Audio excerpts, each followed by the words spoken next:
أعوذ بالله من الشيطان الرجيم. بسم الله الرحمن الرحيم. ولو أننا نزلنا إليهم الملائكة وكلمهم الموتى وحشرنا عليهم كل شيء قبلا ما كانوا ليؤمنوا إلا أن يشاء الله ولكن أكثرهم يجهلون. وكذلك جعلنا لكل نبي عدوا شياطين الإنس والجن يوحي بعضهم إلى بعض زخرف القول غرورا ولو شاء ربك ما فعلوه فذرهم وما يفترون. ولتصغى إليه أفئدة الذين لا يؤمنون بالآخرة وليرضوه وليقترفوا ما هم مقترفون. أفغير الله أبتغي حكما وهو الذي أنزل إليكم الكتاب مفصلا والذين آتيناهم الكتاب يعلمون أنه منزل من ربك بالحق فلا تكونن من الممترين. وتمت كلمة ربك صدقا وعدلا لا مبدل لكلماته وهو السميع العليم. وإن تطع أكثر من في الأرض يضلوك عن سبيل الله إن يتبعون إلا الظن وإن هم إلا يخرصون. إن ربك هو أعلم من يضل عن سبيله وهو أعلم بالمهتدين. فكلوا مما ذكر اسم الله عليه إن كنتم بآياته مؤمنين. وما لكم ألا تأكلوا مما ذكر اسم الله عليه وقد فصل لكم ما حرم عليكم إلا ما اضطررتم إليه وإن كثيرا ليضلون بأهوائهم بغير علم إن ربك هو أعلم بالمعتدين. وذروا ظاهر الإثم وباطنه إن الذين يكسبون الإثم سيجزون بما كانوا يقترفون. ولا تأكلوا مما لم يذكر اسم الله عليه وإنه لفسق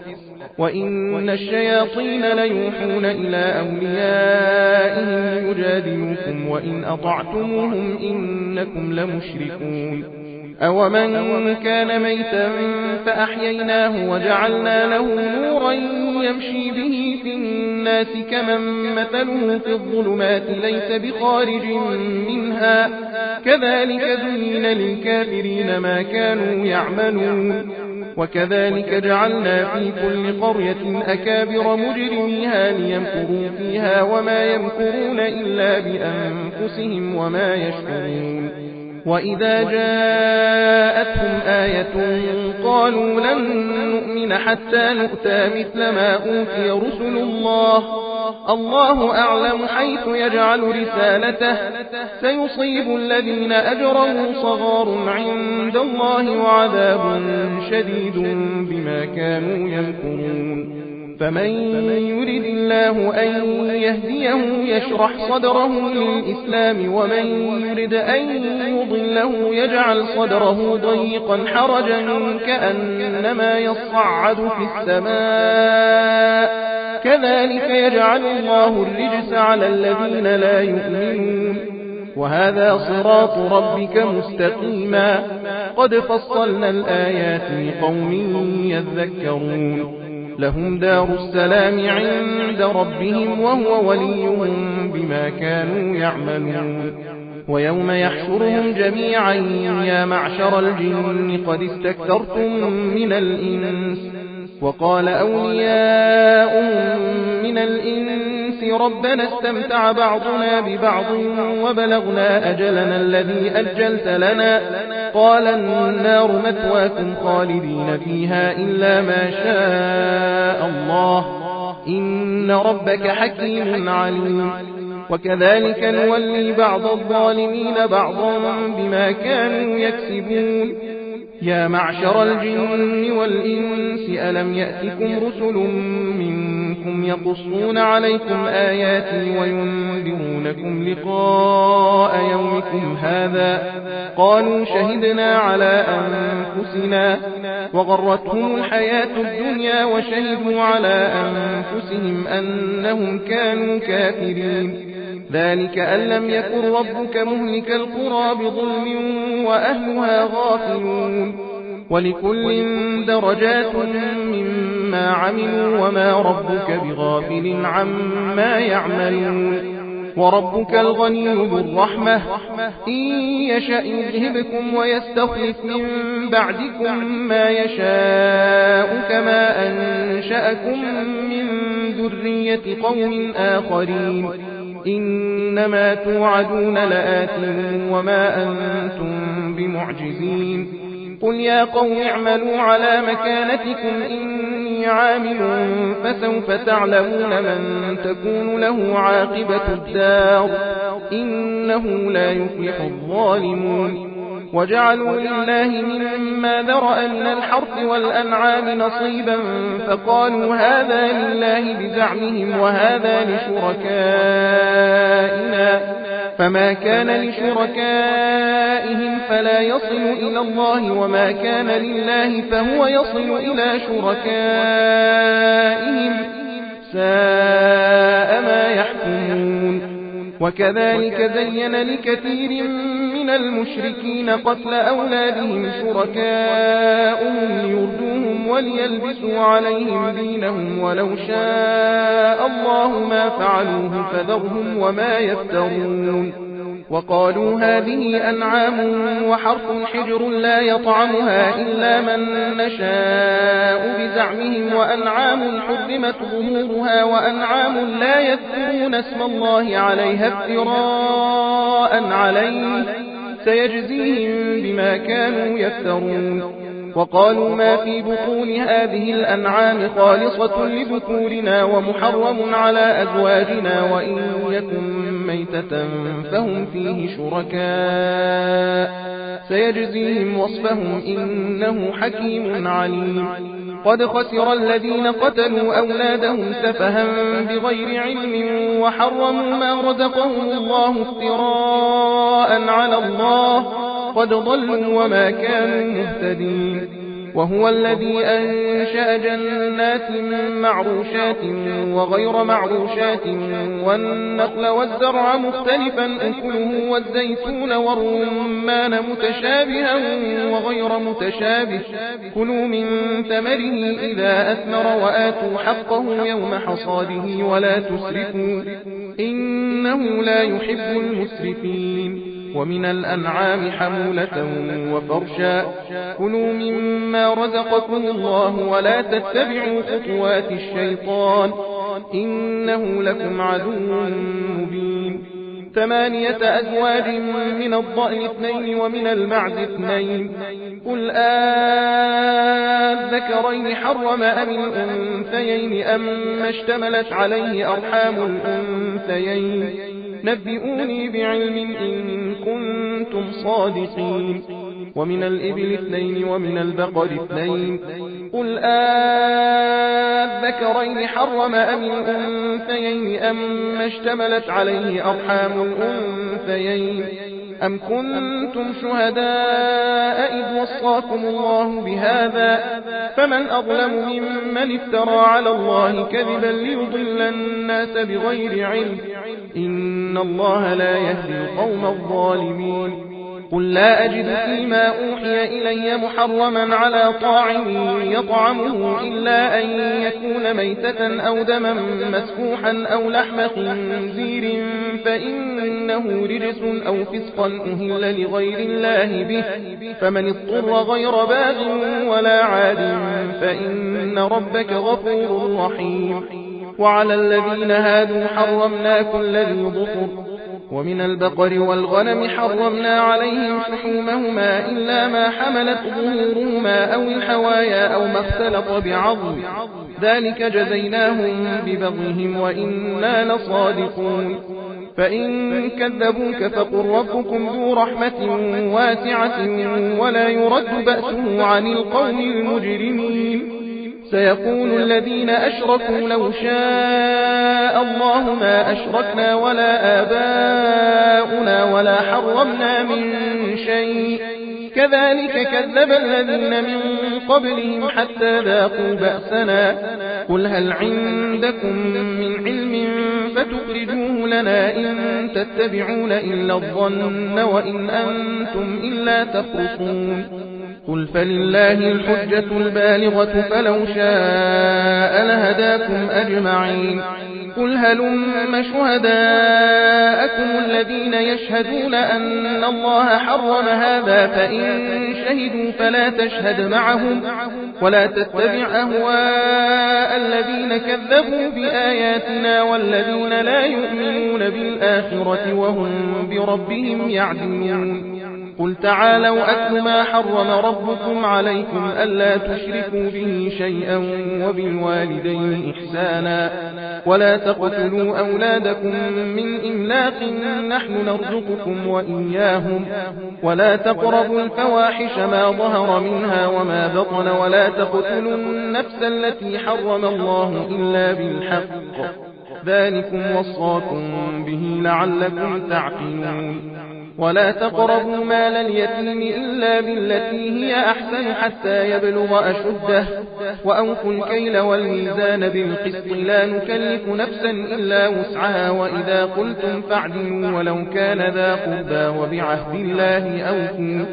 ذلكم وصاكم به لعلكم تذكرون وأن هذا صراطي مستقيما فاتبعوه ولا تتبعوا السبل فتفرق بكم عن سبيله ذلكم وصاكم به لعلكم تتقون ثم آتينا موسى الكتاب تماما على الذي أحسن وتفصيلا لكل شيء وهدى ورحمة لعلهم بلقاء ربهم يؤمنون وهذا كتاب أنزلناه مبارك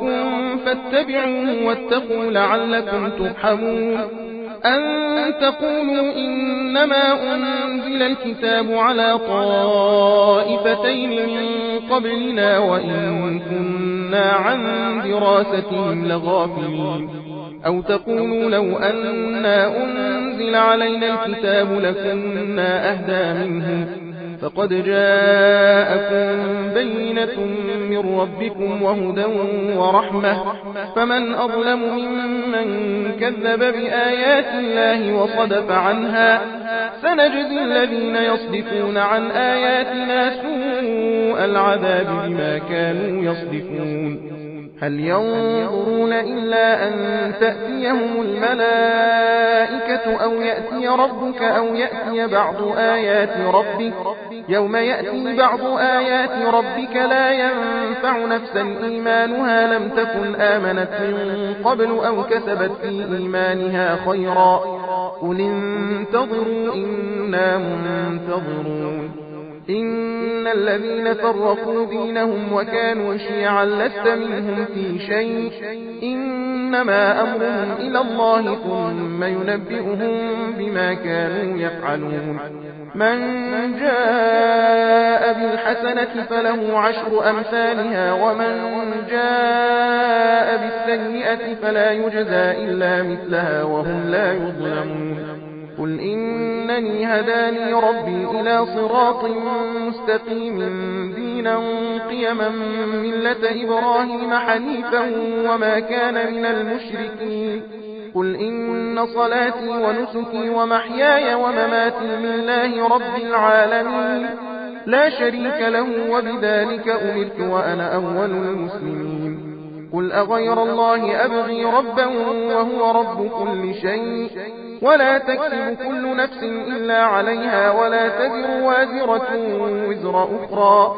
ثم إلى ربكم مرجعكم فينبئكم بما كنتم فيه تختلفون وهو الذي جعلكم خلائف الأرض ورفع بعضكم فوق بعض درجات ليبلوكم فيما آتاكم إن ربك سريع العقاب وإنه لغفور رحيم بسم الله الرحمن الرحيم ألف لام ميم صاد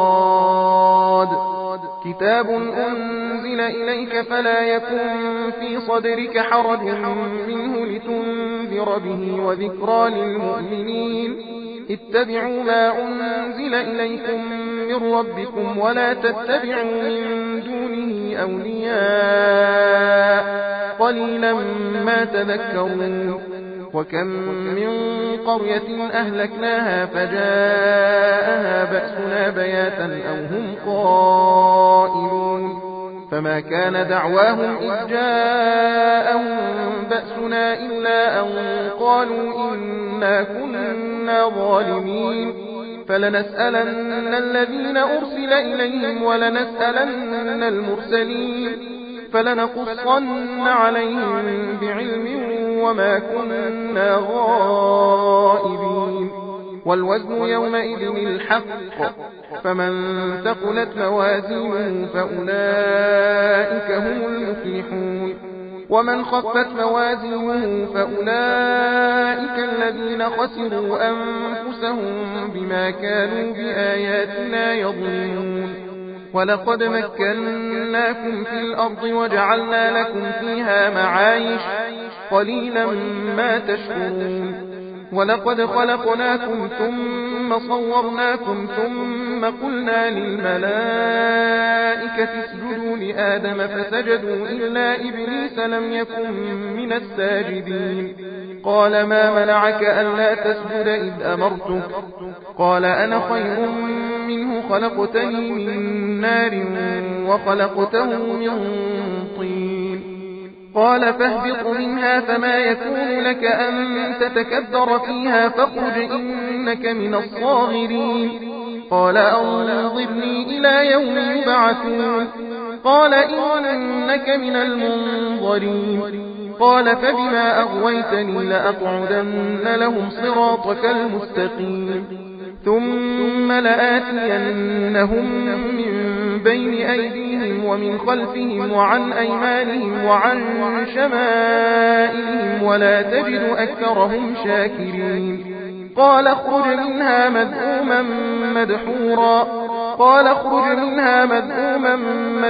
لمن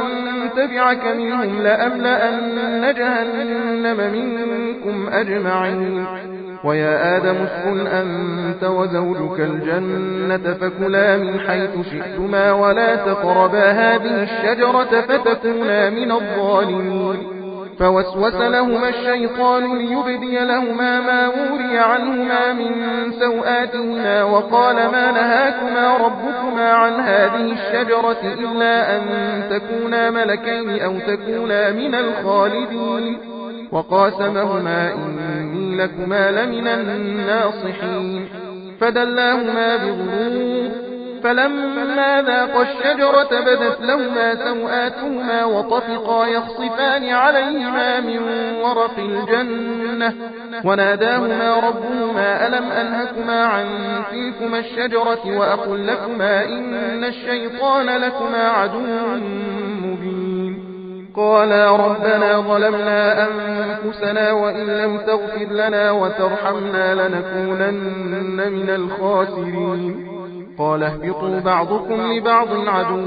ولكم في الأرض مستقر ومتاع إلى حين قال فيها تحيون وفيها تموتون ومنها تخرجون يا بني آدم قد أنزلنا عليكم لباسا يواري سوآتكم وريشا ولباس التقوى ذلك خير ذلك من آيات الله لعلهم يذكرون يا بني آدم لا يفتننكم الشيطان كما أخرج أبويكم من الجنة ينزع عنهما لباسهما ليريهما سوآتهما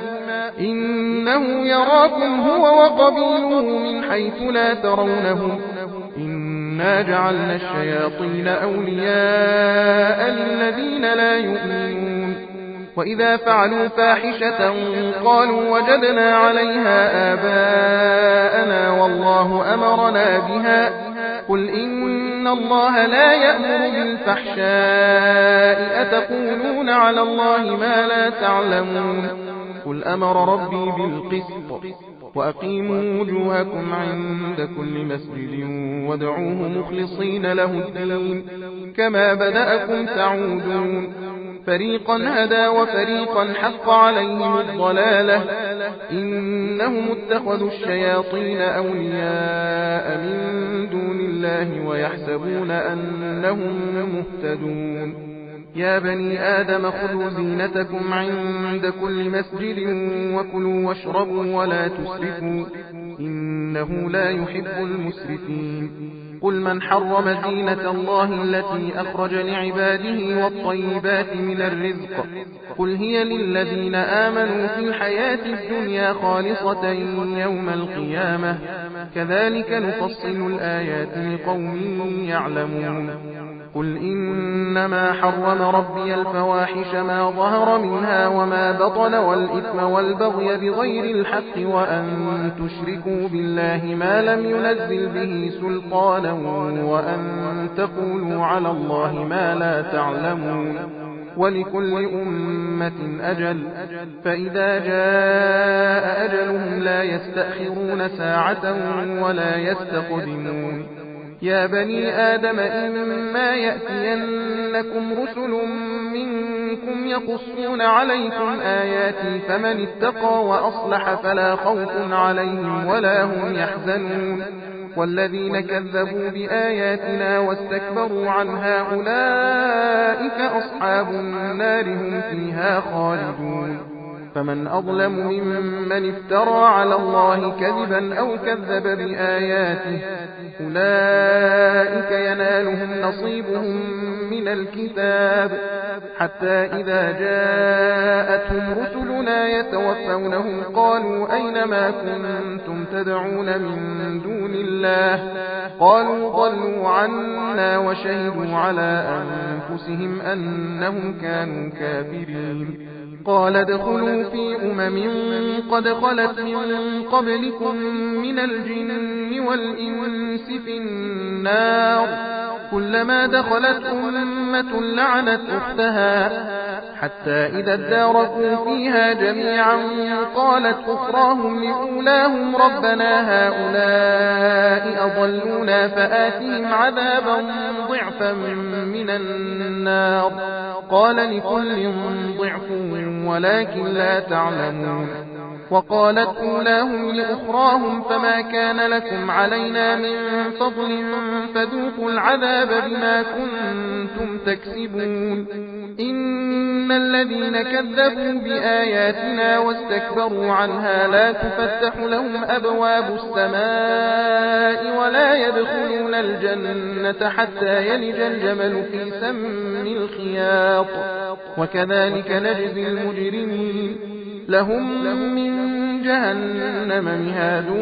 ومن فوقهم غواش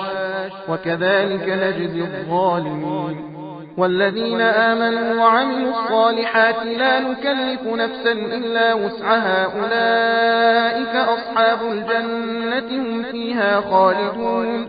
ونزعنا ما في صدورهم من غل تجري من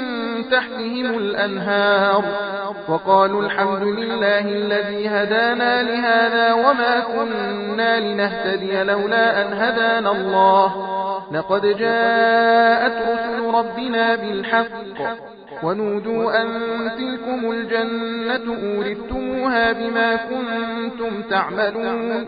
ونادى أصحاب الجنة أصحاب النار أن قد وجدنا ما وعدنا ربنا حقا فهل وجدتم ما وعد ربكم حقا قالوا نعم فأذن مؤذن بينهم اللعنة الله على الظالمين الذين يصدون عن سبيل الله ويبغونها عوجا وهم بالآخرة كافرون وبينهما حجاب وعلى الأعراف رجال يعرفون كلا بسيماهم ونادوا أصحاب الجنة أن سلام عليكم لم يدخلوها وهم يطمعون وإذا صرفت أبصارهم تلقاء أصحاب النار قالوا ربنا لا تجعلنا مع القوم الظالمين ونادى أصحاب الأعراف رجالا يعرفونهم بسيماهم قالوا ما أغنى عنكم جمعكم وما كنتم تستكبرون أهؤلاء الذين أقسمتم لا ينالهم الله برحمة ادخلوا الجنة لا خوف عليكم ولا أنتم تحزنون ونادى أصحاب النار أصحاب الجنة أن أفيضوا علينا من الماء أو مما رزقكم الله قالوا إن الله حرمهما على الكافرين الذين اتخذوا دينهم لهوا ولعبا وغرتهم الحياة الدنيا فاليوم ننساهم كما نسوا لقاء يومهم هذا وما كانوا بآياتنا يجحدون ولقد جئناهم بكتاب فصلناه على علم هدى ورحمة لقوم يؤمنون هل ينظرون إلا تأويله يوم يأتي تأويله يقول الذين نسوه من قبل قد جاءت رسل ربنا بالحق فهل لنا من شفعاء فيشفعوا لنا أو نرد فنعمل غير الذي كنا نعمل قد خسروا أنفسهم وضل عنهم ما كانوا يفترون إن ربكم الله الذي خلق السماوات والأرض في 6 أيام ثم استوى على العرش يغشي الليل النهار يطلبه حثيثا والشمس والقمر والنجوم مسخرات بأمره ألا له الخلق والأمر تبارك الله رب العالمين ادعوا ربكم تضرعا وخفية إنه لا يحب المعتدين ولا تفسدوا في الأرض بعد إصلاحها ودعوه خوفا وطمعا إن رحمة الله قريب من المحسنين وهو الذي يرسل الرياح بشرا بين يدي رحمته حتى إذا أقلت سحابا ثقالا سقناه لبلد ميت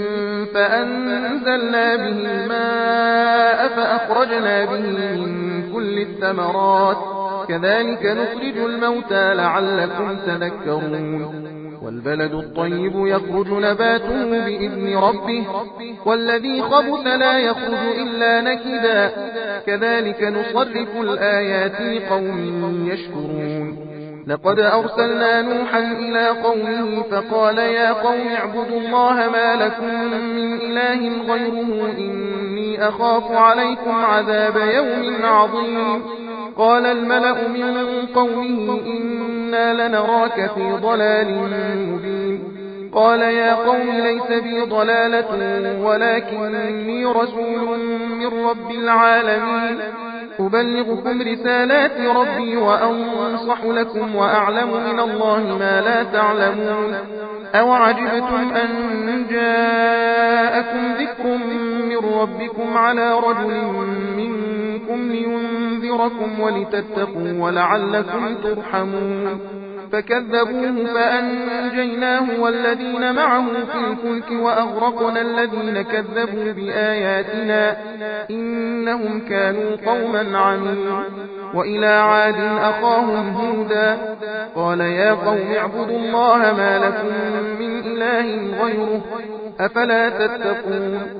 قال الملأ الذين كفروا من قومه إنا لنراك في سفاهة وإنا لنظنك من الكاذبين قال يا قوم ليس بي سفاهة ولكني رسول من رب العالمين أبلغكم رسالات ربي وأنا لكم ناصح أمين أوعجبتم أن جاءكم ذكر من ربكم على رجل منكم لينذركم واذكروا إذ جعلكم خلفاء من بعد قوم نوح وزادكم في الخلق بسطة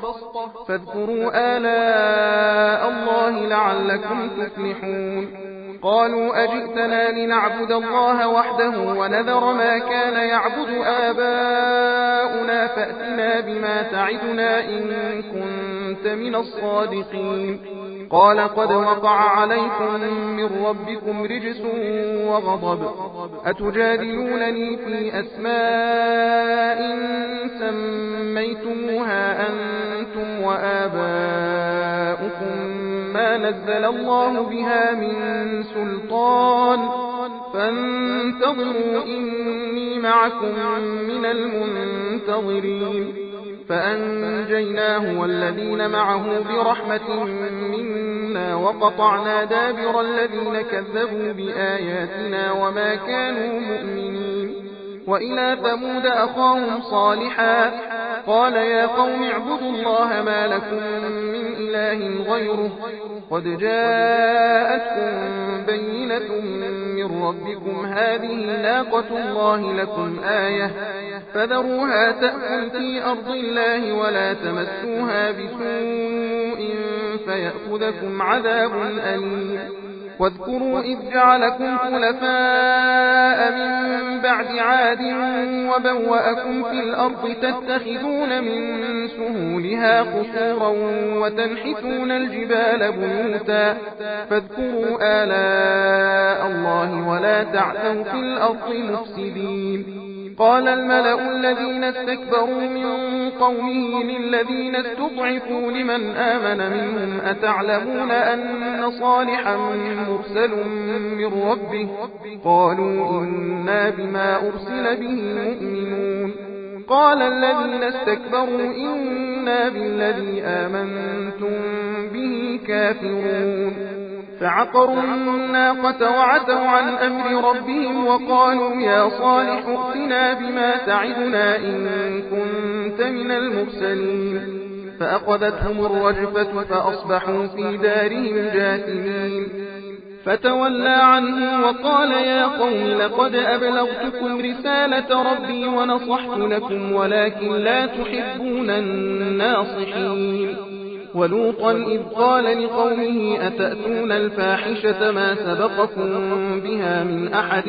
من العالمين إنكم لتأتون الرجال شهوة من دون النساء بل أنتم قوم مسرفون وما كان جواب قومه إلا أن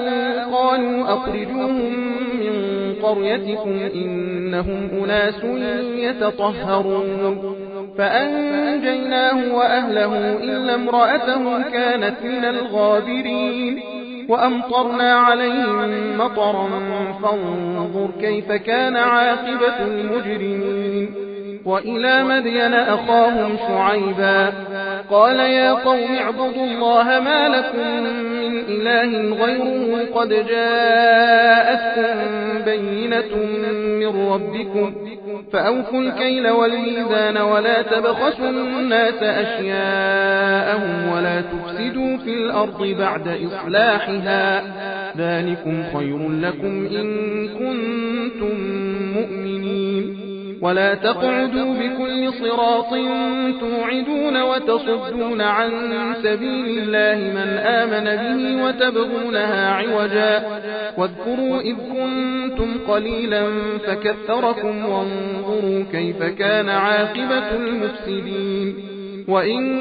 كان طائفة منكم آمنوا بالذي أرسلت به وطائفة لم يؤمنوا فاصبروا حتى يحكم الله بيننا وهو خير الحاكمين صدق الله العلي العظيم.